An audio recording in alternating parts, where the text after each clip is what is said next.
నమస్తే. Delhi liquor scam కేసుకు సంబంధించి మరొక అరెస్టు జరిగింది.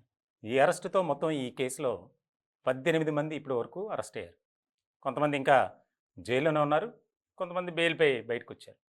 ఇలాంటి సందర్భంలో తాజాగా అరెస్ట్ అయినటువంటి వ్యక్తి బీఆర్ఎస్ ఎమ్మెల్సీ కవిత ప్రధానమైనటువంటి అనుచరుడిగా ఉన్నాడు ఈ వ్యవహారంలో. అతని పేరు వినోద్ చౌహాన్. ఏదైతే సౌత్ గ్రూప్ నుంచి 100 కోట్ల రూపాయలు ముడుపులు ఆమ్ ఆద్మీ పార్టీకి వెళ్ళటం, ఆ అమౌంట్ గోవాలో జరిగినటువంటి ఎన్నికలకు ఆమ్ ఆద్మీ పార్టీ వినియోగించడం, ఇదంతా నిర్ధారణ అయింది. ఇలాంటి సందర్భంలో ఈ 100 కోట్ల ముడుపుల వ్యవహారానికి సంబంధించి ఇప్పటికే వందలాది మందిని విచారించారు ఈడీ అధికారులు. తాజాగా జరిగినటువంటి పరిణామం ఏంటంటే వినోద్ చౌహాన్ అతను 2022లో గోవా ఎన్నికలకు సంబంధించి ప్రధానంగా ఆ డబ్బును దినేష్ అరోరా అతని కార్యాలయం నుంచి గోవాకు హవాలా మార్గంలో తీసుకెళ్ళాడు. దీనికి సంబంధించి ఖచ్చితమైనటువంటి సమాచారం అలాగే సాక్ష్యాలు కూడా సేకరించింది ఈడీ.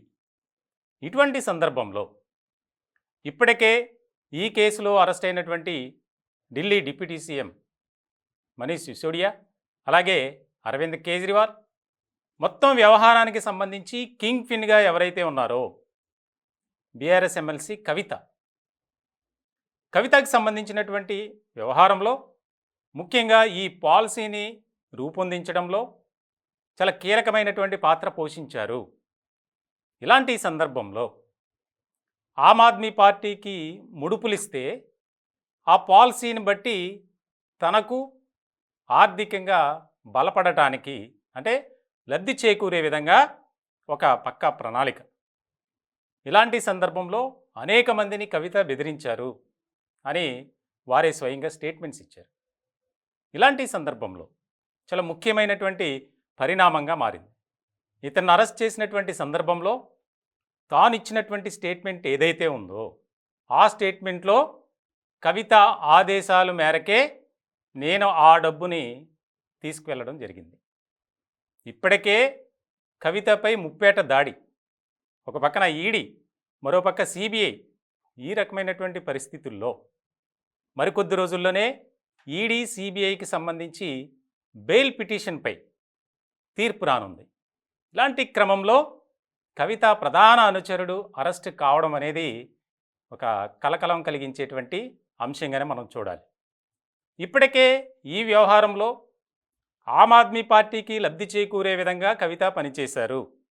దానికి సంబంధించే 100 కోట్ల ముడుపులు. ఒకవేళ ఆ పాలసీ ఓకే అయ్యి అది నిజంగా ఫుల్ ప్లెడ్జ్డ్గా అమలు చేస్తే గనక వేలాది కోట్ల రూపాయలు కవితకి లబ్ధి చేకూరే విధంగా మారేది. కానీ మధ్యలోనే దానికి బ్రేక్ వేశారు. ఇలాంటి సందర్భంలో ఈ కేసులో మొట్టమొదటిసారిగా కవితపై ఎన్ఫోర్స్మెంట్ డైరెక్టరేట్ అధికారులతో పాటు సిబిఐ కూడా కేసులు నమోదు చేసింది.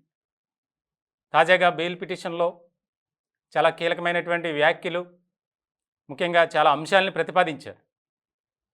దేన్ని కూడా యాక్సెప్ట్ చేయాల రౌజ్ అవెన్యూ కోర్టు. ఇటువంటి క్రమంలో ఈ యొక్క వినోద్ చౌహాన్ అరెస్ట్ అనేది మరింతగా ఈ కేసుకు బలపడుతుంది.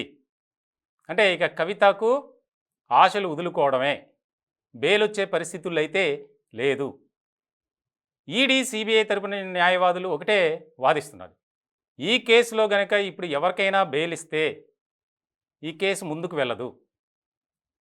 ఎవరైతే సాక్షులుగా ఉన్నారో వారిని బెదిరించే ప్రయత్నం కూడా చేస్తారు. కాబట్టి బెయిల్ ఇవ్వద్దు అనేది వారు ప్రముఖంగా చెబుతున్నటువంటి పరిస్థితి. ఇలాంటి సందర్భంలో ఈ తాజా అరెస్ట్ చాలా కీలకమైనటువంటి పరిణామాలకు దారి తీస్తుందనే చెప్పాలి.